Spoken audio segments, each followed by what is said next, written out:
Um, Pretty much just tell them to compare it to any rivalry that they had in high school, but times 10. Obviously, at the college level, tensions are a lot higher, fan bases are a lot bigger, and I feel like there's a lot more pride involved.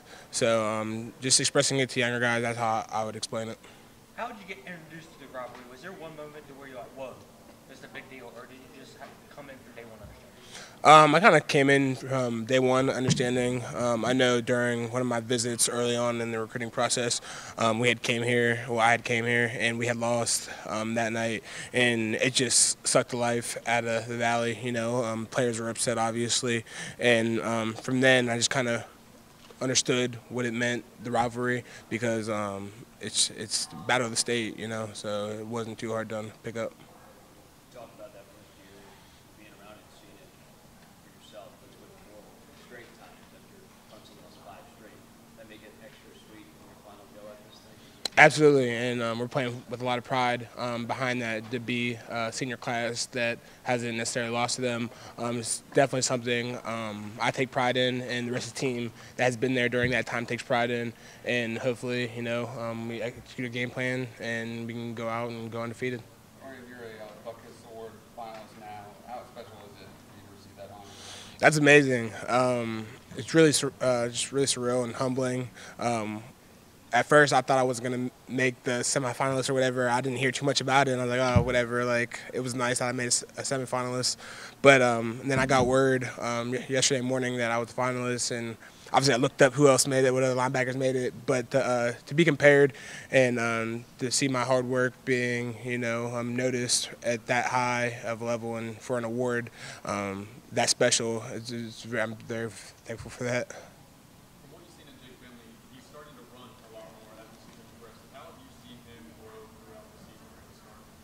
I mean, just like any quarterback, you're going to get better and a lot more confident as the season goes on.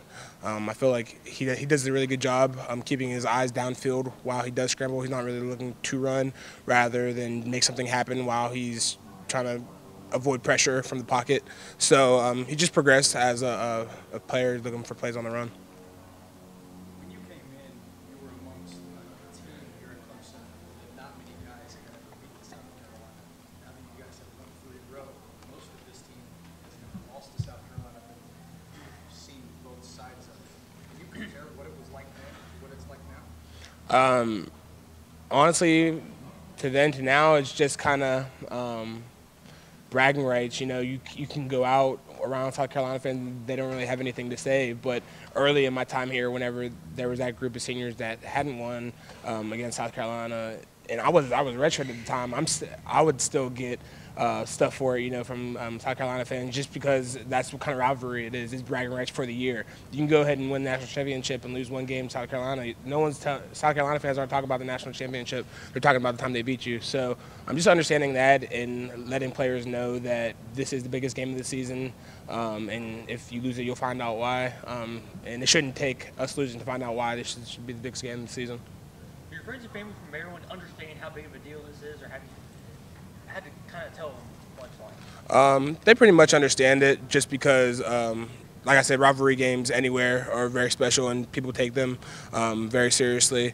And once I told them the severity of the rivalry and how important it is to a lot of people in state, they kind of understood it. Dorian, if Trey can't go on Saturday, how confident are you in some of the backups to step up? Very confident, early on in the season, I sat here and got a lot of questions about how I felt about young guys getting in early in the game, and here we are, game 11 or game 12, whatever it is, and I'm thankful for that experience early on that those young guys had because, as you can see, the past 2 games we had backups come in and lead the defense and tackles, so there's no drop-off, as Coach Sweeney says, this next guy up, and, the defense rallies behind whoever's out there and just give them that confidence boost.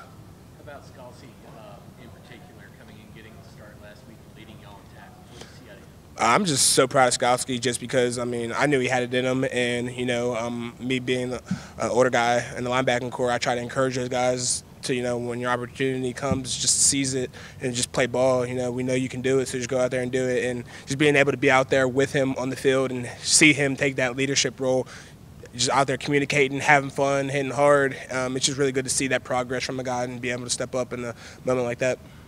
Going in the parallel universe of this rivalry, Sky Moore said Saturday night, talking to linebackers to the other positions, agrees that 2013 team was able to beat the 2015 Clemson team because they had an edge about themselves. They wanted to dominate the other side of the position. Have you noticed a change in the way the Gamecocks have progressed with this rivalry? And what's your edge here when you guys get up to this team? I'm not too worried about anything that they have as far as edge-wise. For us, it's just a season of its own. If we go out there, know it's the biggest game of the year and it's personal, just go out there and execute our game plan and just worry about Clemson. We're not really worried about what they got going on over there. Last year, you guys set the tone so early. How important is it in a rivalry game is it to be the one that gets the faster start, the better start? Whoever draws blood first, it's always about,